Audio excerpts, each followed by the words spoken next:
Hi friends, welcome back to my channel we two knowledge. मेरा नाम है अर्शीन और जैसे कि मैंने अब जो वीडियोस बनाई हैं वो गाइडेंस एंड काउंसलिंग से रिलेटेड मैं वीडियोस अपलोड कर रही हूँ। इससे पहले मैंने टाइप्स ऑफ पर्सनालिटीज़ पर वीडियो बनाई थी। अब टुडे जो हमारा जो आज का टॉपिक होने वाला है वो है core areas and perspective of psychology. अगर आपने टाइप्स ऑफ पर्सनालिटी पर वीडियो नहीं देखी है तो उसका लिंक आपको डिस्क्रिप्शन बॉक्स में मिल जाएगा। सो स्टार्ट करते हैं हमारा ये वीडियो। सबसे पहले हम साइकोलॉजी के मीनिंग पे जाते हैं। साइकी जो कि ग्रीक वर्ड है, इसका मीनिंग होता है माइंड या फिर सोल, और लोगो का मतलब होता है टू स्टडी। और इसकी ज़रूरत क्यों होती है? जैसे कि कोई फिजिशियन और इंजीनियर है, वो ही develops skills in using scientific knowledge to solve practical problems, right. कोई भी प्रैक्टिकल प्रॉब्लम होगी उसको सॉल्व करने के लिए जो इंजीनियर है वो अपना काम कर रहा है। सिमिलरली जिसका इस्तेमाल हर तरह की फील्ड में होता है, जैसे स्पोर्ट्स साइकोलॉजी हो गई, स्पेस एंड एविएशन साइकोलॉजी हो गई, मिलिट्री साइकोलॉजी हो गई एंड पॉजिटिव साइकोलॉजी हो गई। और इसके बहुत सारे तरीके होते हैं। कोई भी अपनी एक साइकोलॉजी, जो भी साइकोलॉजिस्ट ने बहुत सारे तरीके बनाए हैं, अपने अपने रिसर्च करने के बाद उन्होंने कुछ रिजल्ट्स जो सामने लेकर आए हैं, तो बहुत तरीके से हैं। अब जैसे ऑब्जर्वेशन हो गया, तो ऑब्जर्वेशन में सबसे पहले एक जो साइकेट्रिस्ट होता है वो क्या करेगा, जो भी ऑब्जेक्ट है उसका ऑब्जर्वेशन करेगा। तो ऑब्जर्वेशन भी कितने तरीके के हो गए? दो तरीके के हो गए, natural observation and participant observation. Natural observation में वो हो गया जिसमें जो सब्जेक्ट है वो कॉन्शियस नहीं रहेगा, उसको पता ही नहीं कि वो अंडर ऑब्जर्वेशन है, उसका बिहेवियर जो है वो नोटिस किया जा रहा है। अब पार्टिसिपेंट ऑब्जर्वेशन में क्या होगा कि जो ऑब्जेक्ट है उसे पता होगा कि वो ऑब्जर्वेशन में है, और हो सकता है कि वो कॉन्शियसली बिहेव करे, जिसकी वजह से जो उसके नेचुरल जो बिहेवियर है वो उसको हाइड करके अपना डिज़ायरेबल बिहेवियर अडेप्ट कर सकता है। और इसी तरीके से बहुत तरह के टेस्ट भी होते हैं, जैसे कि एबिलिटी टेस्ट हो गया, पर्सनैलिटी टेस्ट हो गया, और जो मेन चीज़ हम पढ़ने वाले हैं वो है perspective of psychology, different perspective of psychology. और उससे पहले कुछ साइकोलॉजिस्ट के नाम हैं। जो एक मेन नाम यहाँ पे आता है वो है सिगमंड फ्राइड का। इसमें मैंने एक अलग से वीडियो बना रखी है, वो भी प्लीज़ आप लोग देख लीजिएगा, जिन्होंने थियोरी दी थी id, ego and super ego की, and conscious and subconscious mind की। नेक्स्ट यहाँ पे बात आ जाती है कार्ल जंग की, एंड दूसरे साइकोलॉजिस्ट हैं एडलर, ठीक। तो अब हम स्टार्ट करते हैं बिहेवियरिस्ट पर्सपेक्टिव इन साइकोलॉजी, जो कि फोकस करती है हमारे इंटरेक्शंस पर विद द एनवायरनमेंट। इसका कोई internal mental states like thoughts, emotions and intentions के साथ लेना देना नहीं है, बल्कि ये सिर्फ ऑब्जर्वेशंस होती है बिहेवियर पर। और इसमें जो हम बात करेंगे साइकोलॉजिस्ट की, उनके कुछ नाम हैं पेवलोव, वॉटसन एंड स्किनर की एंड थॉर्नडाइक की। तो इन स्टडीज़ को पढ़ने से पहले एक वर्ड समझ लेते हैं, स्टिमुलस, जिसका मतलब होता है it is an object or event that is received by the senses and cause a behavioural or sensory response in an organism. मतलब कोई भी लाइट या फिर साउंड सुन करके हम जो एकदम रिस्पॉन्स करते हैं या रिएक्ट करते हैं, वो हमारा स्टिमुलस कहलाता है। जैसे अगर हम कोई गर्म बर्तन पकड़ लेते हैं तो फ़ौरन हाथ पीछे कर लेते हैं, या फिर कोई भी साउंड सुन के उस पर रिएक्ट करना, ठीक है। तो इससे रिलेटेड जो एक पेवलोवियन कंडीशनिंग है, हम उसके बारे में जानेंगे। इसको क्लासिकल कंडीशनिंग भी कहा जाता है। और इन्होंने जो अपना एक्सपेरिमेंट्स किया था वो डॉग्स के साथ किया था। और इसमें हम जानेंगे unconditioned stimulus, neutral stimulus and conditioned stimulus. Unconditioned stimulus मतलब होता है ऑटोमेटिक रिस्पॉन्स, मतलब रिस्पॉन्स विदाउट प्रायर ट्रेनिंग और लर्निंग, ठीक है। एंड कंडीशन स्टिमुलस क्या होता है, जिसमें हम किसी भी एक जैसे एनिमल पे इन्होंने रिसर्च की थी, तो उन्होंने उसको ट्रेन किया था कि पर्टिकुलर बेल पे वो अपना रिएक्शन दे। अब जैसे कि डॉग्स के साथ उन्होंने रिसर्च की थी, तो अनकंडीशन स्टिमुलस में क्या हो गया कि खाना देखते ही ना डॉग्स क्या करता है, डॉग है सैलिवेट करने लगता है खाना देखते ही। अब सेकेंड है न्यूट्रल स्टिमुलस। इसमें क्या हो गया कि एक बेल है वो बज रही है, ठीक है, लेकिन वो उस बेल का क्या मतलब है उस डॉग को अभी नहीं समझ में आया है। फिर after repeatedly ringing the bell, just before giving the food, उसको खाना देने से पहले एक बेल रिंग करना। तो डॉग की समझ में आ रहा है कि अच्छा अब ये जो बेल रिंग हो रही है अब इसके बाद मुझे खाना मिलने वाला है। तो क्या होगा, जैसे ही बेल रिंग होगी तो उसको क्या होगा, वो सैलिवेट करने लगेगा, उसे समझ में आ जाएगा कि हाँ मुझे खाना मिलेगा, जबकि वो रिस्पॉन्ड कर रहा है किस पे, बेल की रिंग पर, ना कि खाना देखकर। तो इसको हम कहेंगे कंडीशनड रिस्पॉन्स। अब हम आगे बढ़ते हैं स्किनेरियन कंडीशनिंग पर, जिसके लिए इन्होंने दो तरीके बताए हैं, रीइंफोर्समेंट एंड पनिशमेंट। रीइंफोर्समेंट दो तरीके की होती है, positive and negative. Positive reinforcement का एग्जाम्पल हो गया कि बच्चे को हम किस तरह से तारीफ़ें करके मोटिवेट करते हैं। तारीफ़ें करने का क्या हो गया कि कोई भी बच्चा है अगर वो अपने टाइम पे होमवर्क ख़त्म कर रहा है तो हम उसको टॉफ़ी दे देंगे। तो इससे क्या होगा कि reward encourages more homework. And negative reinforcement में क्या हो जाएगा कि जैसे हम अलार्म लगा लेते हैं अपने आप को उठाने के लिए, ठीक, तो अलार्म की जो नॉइज़ है उसकी वजह से हम उठ जाते हैं। सो रिमूवल ऑफ द साउंड री इन्फोर्सेस वेकिंग अप ऑन टाइम, मतलब हम अपने आप को खुद को एक पनिश करके टाइम पे उठने की कोशिश कर रहे हैं। सो ये पनिशमेंट ही हो गई ना कि अलार्म जो बज रहा है उसका जो नॉइस है वो एक पनिशमेंट ही तो हो गई। अब पनिशमेंट भी दो तरीके की हो सकती है, एक हो सकती है पॉजिटिव, एक होती है नेगेटिव। अब पॉजिटिव में क्या हो गया कि अगर बाय चांस कि हम डॉग को स्कोल्ड करें, क्यों, क्योंकि वो गेस्ट के ऊपर बाग कर रहा है, ठीक है, उन्हें परेशान कर रहा है, तो इसमें क्या करेंगे कि आप उसको डांट करके उसको साइड कर सकते हैं या ज़ोर से बोल करके, ताकि वो समझ जाए और साइड हो जाए। और नेगेटिव पनिशमेंट में क्या हो जाएगा कि जैसे अगर कोई भी बच्चा है और वो कुछ उसने अच्छा बिहेव नहीं किया है या कुछ भी गलत काम कर दिया है, तो हम क्या करते हैं कि उसके जो फ़न एक्टिविटीज़ है, जिससे भी उसको वीडियो गेम हो गया या आजकल तो फ़ोन ही सबसे बड़ा एग्जांपल है, हम वो साइड कर देंगे, वो रिमूव कर देंगे। तो इससे क्या होगा, उसको समझ में आ जाएगा कि हाँ ठीक है, आइंदा से ये गलती नहीं करनी है।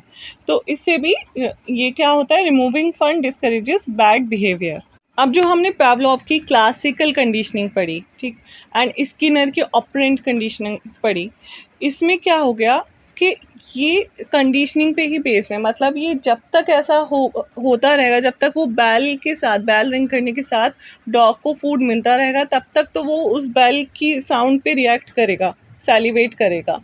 और अगर उसको वो खाना ही मिलना बंद हो जाए तो धीरे धीरे वो उसकी जो मेमोरी है, जो उसको बिहेवियर याद कराया गया था, तो वो भी फेड होता चला जाएगा।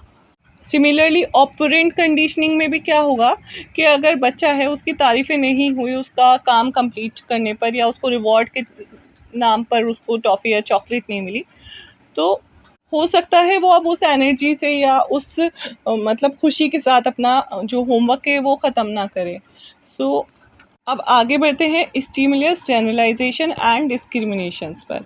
अब जनरलाइजेशन में क्या हो गया कि कोई भी ऐसा स्टिमुलस हो जाए किसी के भी साथ कि वो बाकी उन चीज़ों से भी डरने लगे। लाइक अगर हम किसी भी डॉग ने एक बच्चे को काट लिया, तो वो जो बच्चा है वो सिर्फ उस डॉग से नहीं डरेगा जिसको उसने काटा था, बल्कि सारे ही डॉग से वो डरना स्टार्ट कर देगा। तो ये हो जाता है जनरलाइजेशन। डिस्क्रिमिनेशन में क्या हो गया कि हो सकता है कि वो बच्चा उस डॉग जैसे दिखने वाले डॉग से डरे, ना कि सारे डॉग से डरना स्टार्ट कर दे। अब ये तो एनिमल्स पे एक्सपेरिमेंट्स हो गए। अब real life applications of behaviourism क्या हो गया, एजुकेशन के टाइम, एजुकेशन की फील्ड में कैसे ज़रूरत पड़ती है। अब देखते हैं ना कि जो टॉपर्स होते हैं क्लास में, उनकी बहुत ही अच्छे मार्क्स आते हैं। और क्यों आते, क्योंकि हमेशा जो टीचर है उन्हीं बच्चों को प्रेस करती है जिनके सबसे ज़्यादा अच्छे मार्क्स आते हैं, तो वो हमेशा हाई रैंक बनी रहती है। अगर टीचर्स उन बच्चों को भी फोकस करना स्टार्ट कर दे जो बच्चे वीक हैं, तो हो सकता है कि उनके भी मार्क्स बेहतर आना स्टार्ट हो जाएं। तो कॉन्फिडेंस लेवल भी उन्हीं बच्चों का सबसे ज़्यादा अच्छा होता है जिनके हाईएस्ट मार्क्स आते हैं। तो ये हो जाता है हमारा एजुकेशन की लाइन में। फिर होता है हमारा बिहेवियर थेरेपी, जिसमें पेरेंटिंग की भी बात आ जाती है, फिर एनिमल ट्रेनिंग की भी बात आ जाती है। तो बिहेवियर पर्सपेक्टिव में क्या होता है, किसी भी बिहेवियर पे वर्क किया जाता है, उसी पे फोकस किया जाता है। अब जैसे कि स्किनर ने जो अपने एक्सपेरिमेंट्स किए थे वो रैट एंड पिजन के साथ किए थे, और उसने क्या किया था, पॉजिटिव फॉर्मेट में उसने एनिमल्स को एक जो डब्बे में बंद किया था, जो बॉक्स में बंद किया था, उसमें एक लेवर प्रेस करना होता था, मतलब गलती से जो एनिमल्स जैसे कबूतर या रैट हो गया, वो जो लेवर प्रेस करते थे तो एकदम उनको खाना मिलता था, खाना गिर जाता था। तो इससे क्या हो गया, उनको समझ में आने लगा कि इस लेवर को प्रेस करने पे उन्हें खाना मिलेगा। और दूसरी तरफ नेगेटिव रेंज फॉर्मेट में उन्होंने क्या करा, एक बॉक्स में एक माइल्ड करंट डालकर छोड़ दिया। अब क्या हुआ, वहीं पे जो उसको लेवर प्रेस करना था, उस लेवर को प्रेस करने से वो करंट स्टॉप हो रहा था।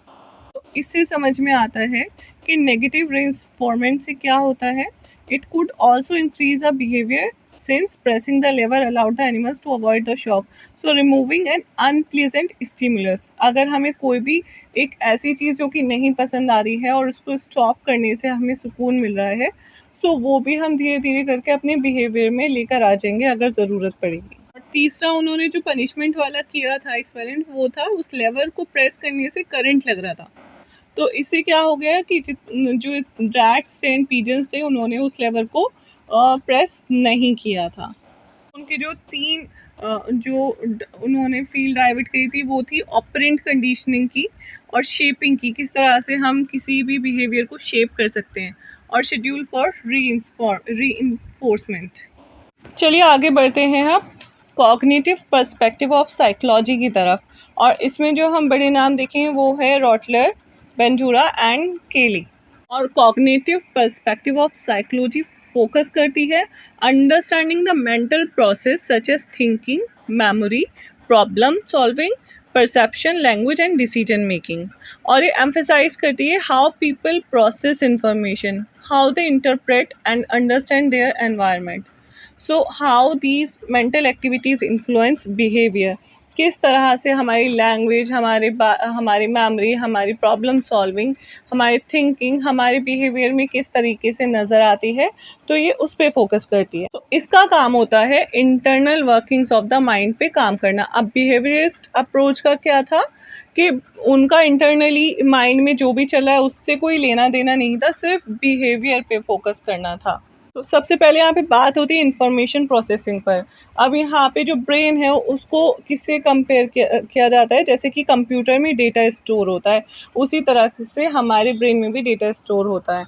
Information is taken in, stored and then retrieved for later use. So example क्या हो गया कि जब हम एग्ज़ाम के लिए स्टडी करते हैं, हम उसके लिए तैयारी करते हैं, इंफॉर्मेशन जो हमने ली है पढ़ के, वो हमारा इनपुट हो गया और ये हमारी मेमोरी में स्टोर्ड हो गया, and retrieving during the test क्या हो गया, आउटपुट हो गया, है ना। इनपुट एंड आउटपुट होता है, जैसे कि हमने जो भी पढ़ा वो अपने अंदर ले लिया, इनपुट हो गया।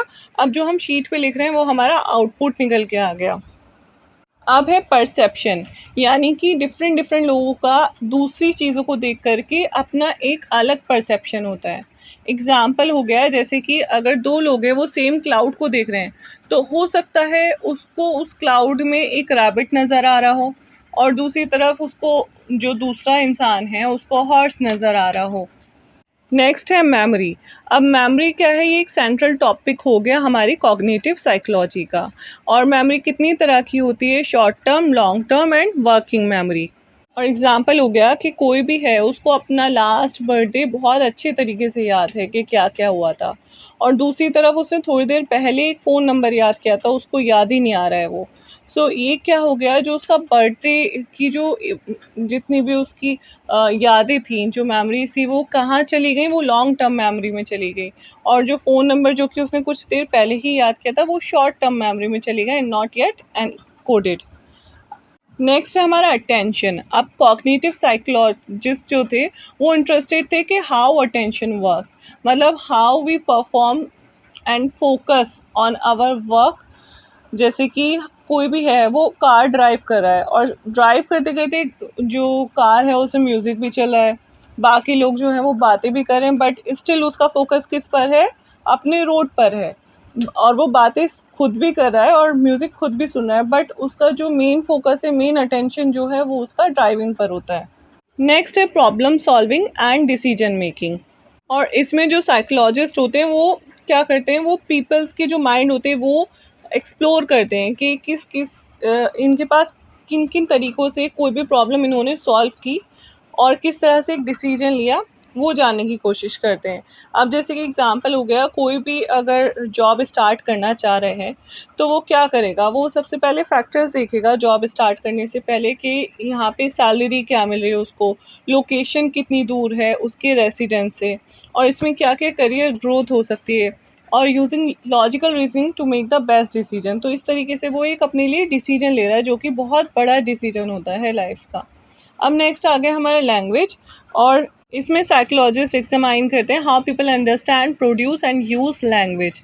अब जैसे कि एग्जांपल है, learning a new language involves various cognitive processes including memory, याद करना है ना, recalling vocabulary, perception, hearing and understanding new sounds and decision making, constructing sentences, है ना। कोई भी हम लैंग्वेज सीखते हैं तो उसके लिए सबसे पहले यही तो करना होता है, सबसे पहले हमें याद करना होता है, मेमोरी, वर्ड सीखने होते हैं। उसके बाद जो hearing and understanding new words, जब तक हम उनको नए वर्ड्स ज़्यादा से ज़्यादा नहीं सुनते तब तक वो हमारी मेमोरी में स्टोर नहीं होता। और उसके बाद जब हम उस एक सेंटेंस बनाना सीखते हैं तो वो क्या हो गया, हमने डिसीजन मेकिंग, एक डिसीजन लिया कि ये सेंटेंस अब लिखना है या बोलना है, ठीक। अब cognitive development which focus on how mental processes like reasoning, problem solving and memory evolve from infancy to adulthood।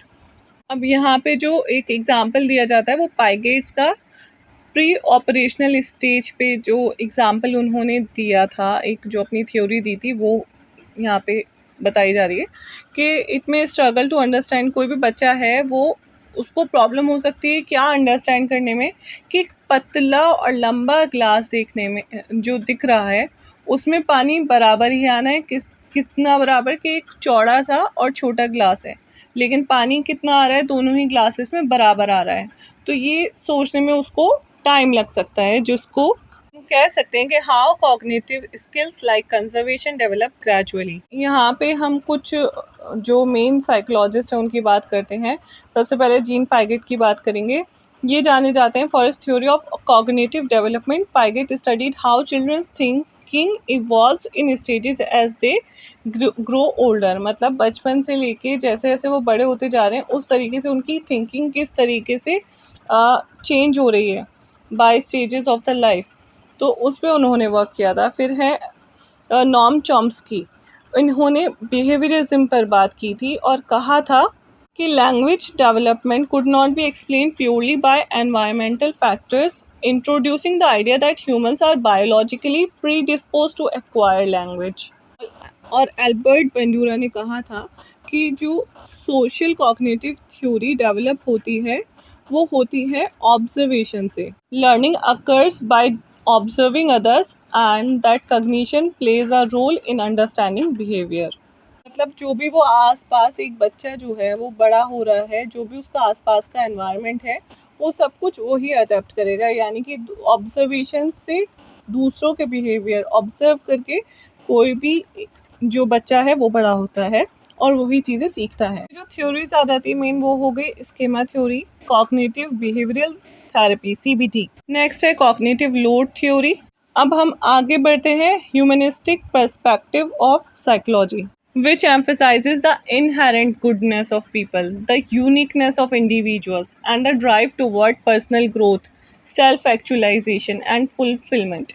Unlike other approaches that focuses on unconscious drives like psychoanalysis or learned behaviors like behaviorism, the humanistic perspective stresses free will, self-awareness, and a human capacity for choice. तो यानी कि खुद पे work करने के लोग, इसका मतलब है खुद को पहचानना, सेल्फ अवेयरनेस होना, सेल्फ एक्चुअलाइजेशन, पर्सनल ग्रोथ, इन सब पे काम करती है और हर किसी के अंदर कुछ ना कुछ यूनिकनेस होती है।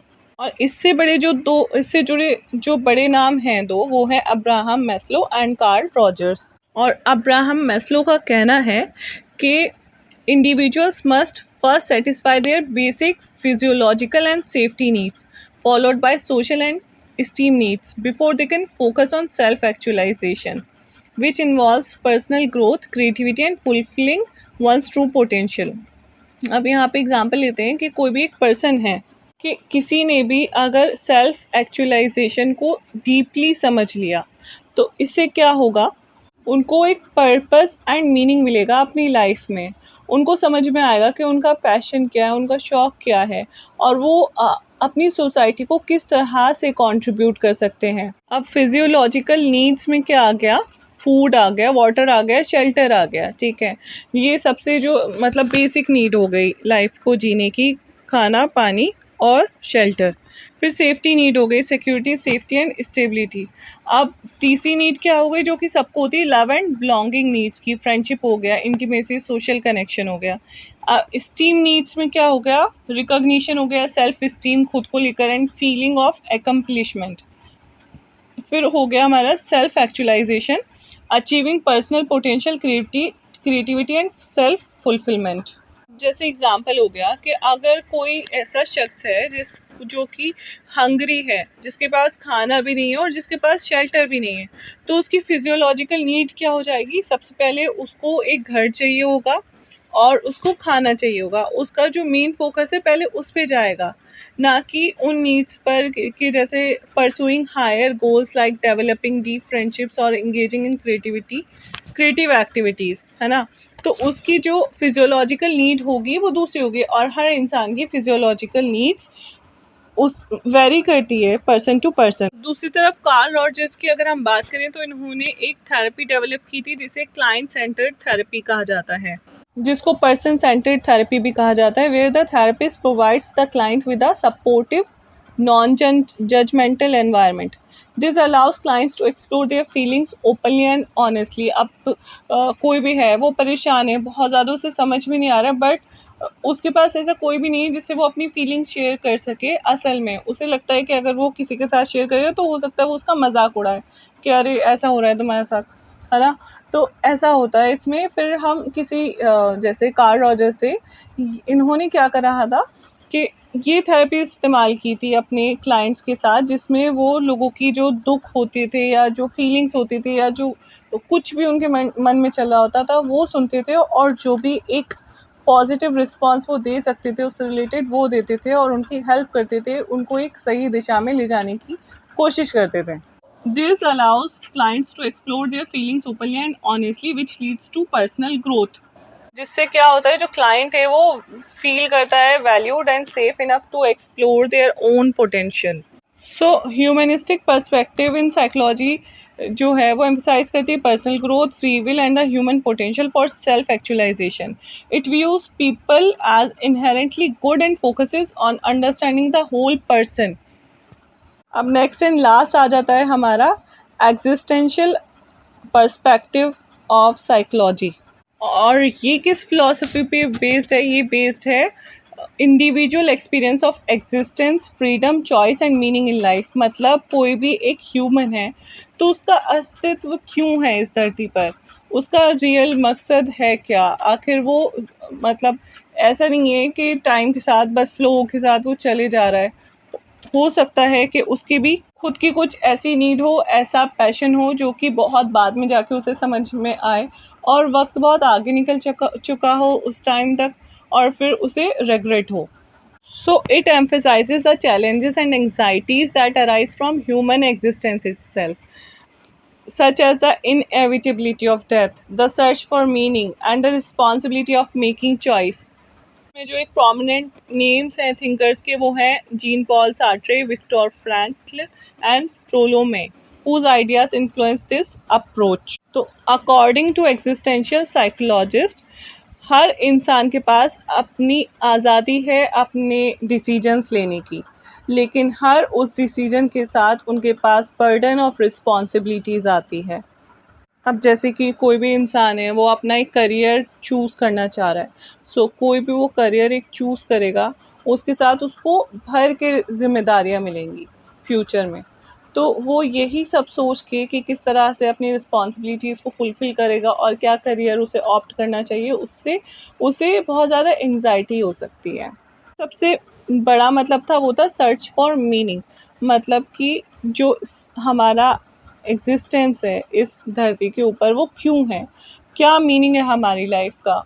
और जिसके पास जीने का रीज़न ही नहीं होगा, मतलब जिसके पास लाइफ में कोई पर्पस ही नहीं होगा, उनकी लाइफ बहुत ज़्यादा लॉस्ट जाएगी।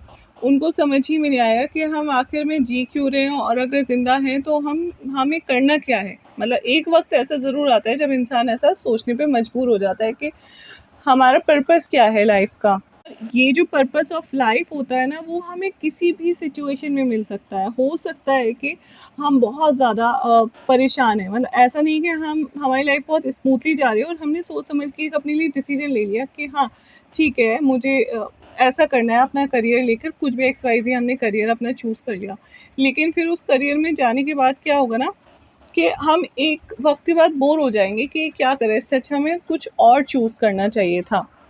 कि हमारा कोई भी डिसीजन है, वो हम जो सबसे हार्श सिचुएशन आती है, हमारे सबसे हार्श सर्कमस्टेंसेस आते हैं, हम तब भी एक ऐसा डिसीजन लेते हैं जो कि हमें एक मीनिंग या पर्पस देता है लाइफ में जीने का। और जो साइकोलॉजिस्ट थे उनका मानना यही था कि हमारा जो ज़िंदगी का गोल होता है, वो ही हमें हमारी सफरिंग्स में भी हिम्मत देता है। अप पॉइंट आ जाता है, जो एग्जिस्टेंशियल साइकोलॉजिस्ट थे वो हाईलाइट करते हैं कि importance of acknowledging the reality of death. मतलब सबको पता है कि डेथ आनी ही है, लेकिन जो डेथ की रियलिटी है ना, उससे ही उनको डर लगने लगता है और एंग्जाइटी होने लगती है। और दूसरी तरफ जो लोग हैं, वो इसको एक पॉजिटिव वे में भी ले सकते हैं, वो अपनी लाइफ को और ज़्यादा इंजॉय करना सीख सकते हैं, क्योंकि सबको पता है कि डेथ तो आनी है, तो क्यों ना जी लिया जाए। Knowing that life is a finite. अब जैसे कि कोई भी इंसान है, उसे समझ में आ गया, कोई बीमार है कि उसकी डेथ नज़दीक है, तो वो क्या करेगा, वो अपनी जो प्रायोरिटीज़ हैं उस पे फोकस करना शुरू करेगा। वो ज़्यादा से ज़्यादा टाइम बिताना शुरू करेगा अपने जो भी लव्ड वंस हैं उनके साथ, और खूब इंजॉय करने की कोशिश करेगा सबके साथ। और इसी तरह से एक मैंने पाकिस्तानी ड्रामा भी शायद उसका ऐड देखा था, आखिरी दिन करके था, बोल कहानी आखिरी दिन, उसमें कुछ ऐसे ही सीन था, ट्रेलर देखा था। So existential issue in daily life में क्या क्या आते हैं, करियर एंड आइडेंटिटी को लेकर आता है कि हम क्या करियर ऑप्ट करें, और अपनी आइडेंटिटी बनाना चाहता है हर कोई। और रिलेशनशिप चॉइसेस में क्या आ जाएगा कि कोई भी इंसान है, वो एक लॉन्ग टर्म रिलेशनशिप में है, उसको बाद में ये क्वेश्चंस सताने लगेंगे कि उनका जो रिलेशनशिप है वो सचमुच में मीनिंगफुल है कि नहीं, या ये सिर्फ एक तरीका है अपने अकेलेपन को अवॉइड करने का। मतलब ऐसा कहा जाता है ना कि अगर हम प्यासे हैं तो इसका मतलब ये नहीं कि जहर ही पी लेंगे। तो इसी तरीके से ये एग्ज़ाम्पल लिया जाता है कि अगर कोई रिलेशनशिप में है, तो वो उस रिलेशनशिप में क्यों है? क्या वो वाक़ई में उनको पसंद करते हैं जिनके साथ है, या फिर वो अकेलेपन से दूर भागने के लिए उनके साथ है? Existential perspective would encourage the person to reflect deeply on the authenticity of their connection and to confront the fear of isolation. अब दूसरा एग्जाम्पल है, कोई भी इंसान है, उसने बहुत ज़्यादा सक्सेस अचीव कर लिया अपने करियर में, लेकिन अचानक से वो बहुत खाली खाली फील कर रहा है, एम्प्टीनेस आ चुकी है उसकी लाइफ में। उसको रियलाइज़ हो रहा है कि जो मटेरियलिस्टिक थिंग्स थी, जो कि मटेरियलिस्टिक सक्सेस थी, उससे उसको अब खुशी नहीं मिल रही है। तो एग्जिस्टेंशियल क्राइसिस क्या है, वो अकर हो सकते हैं उसी स्टेज पर, और उसको एक पल में हो सकता है ये समझ में आ जाए कि असल meaning and purpose of life क्या है। वो खुद को मतलब फैमिली से, खुद को फैमिली के साथ, मतलब जो भी चीज़ें अच्छी लग रही हैं अपने लव्ड वन के साथ, वो स्पेंड करने में है, सोशल कॉजेज एंड क्रिएटिविटी में है। So existential perspective in psychology emphasise करती है ह्यूमन फ्रीडम को, responsibility, the search for meaning and the confrontation with life's ultimate question such as death and isolation. Encourage करती है individuals to live authentically, making choices that reflect their true values and taking responsibility for their lives. So आज की video में इतना ही, मिलते हैं आपसे नेक्स्ट वीडियो में। Thank you.